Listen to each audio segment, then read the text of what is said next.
Султан Муратовата џамија. Оваа џамија е на местото на кое што порано се наоѓал манастирот Свети Ѓорги Горгос Скоропостижник. Стара скопска чаршија. Инаку како што може да се утврди од зачуваните грамоти во Хиландар, овој исклучително значаен манастир бил изграден во времето на царот Самуил, но секој нареден владател на овој дел од Македонија редовно му ги потврдувал привилегиите и имотите.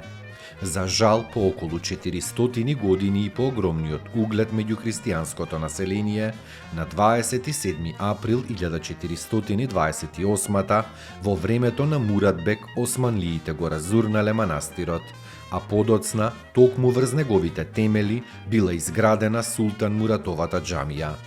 Џамијата е изградена во 1436 година, како завештание на султанот Мурат II и представува најстара зачувана џамија на територијата на Балканот.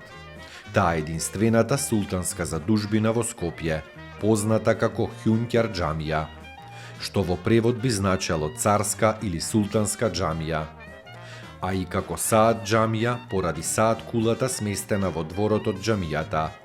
Низ историјата џамијата два пати била изложена на пожари, потоа претрпела големи штети во земјотресот во 1963 кои сепак биле набргу надоместени. По своите архитектонски вредности, оваа џамија се вбројува во една од најважните османлиски градби на територијата на Балканот. Ѕидната декорација во џамијата е од 18 век и ги содржи карактеристиките на турската традиционална декорација со чипкасти мотиви присутни околу прозорите и внатрешноста. Споменичкиот комплекс на Султан Муратовата џамија сочинуваат и турбето на Бики хан, турбето на Али Паша од Дегестан и Саат кулата. Мустафа Пашината џамија.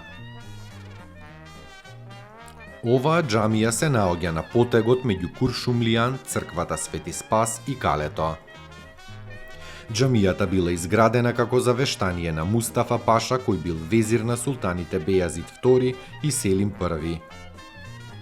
Подигната е врз темелите на старата црква Света Марина од страна на угледниот великодостојник во Османлиското царство Мустафа Паша во 1492.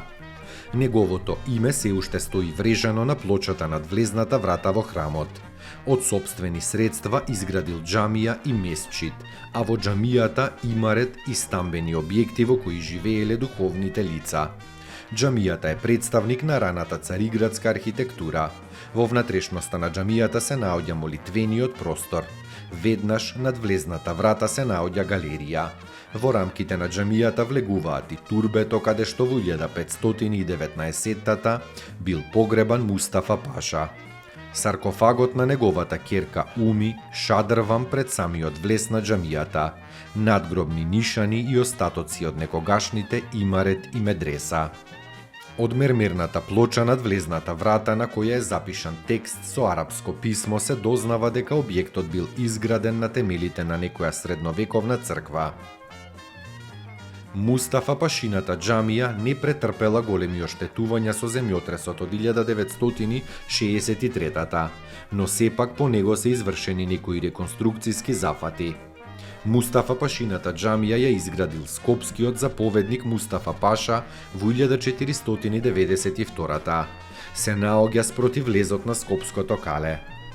Џамијата во основа представува четвртест архитектонски постамент изграден од мермерни блокови украсени со различни орнаменти. Минарето изградено од бигорни блокови. Во оваа џамија се наоѓа богато декорираниот саркофаг на Ума, ќерката на градителот на џамијата. Потоа шадрван, остатоци од некогашни имарети, медреса и друго. Денес представува значаен споменик на културата и место за духовна исповед на припадниците од муслиманската вероисповед. Таму е Скопје, град мој љубав лише, што ми разум тесни. Вечно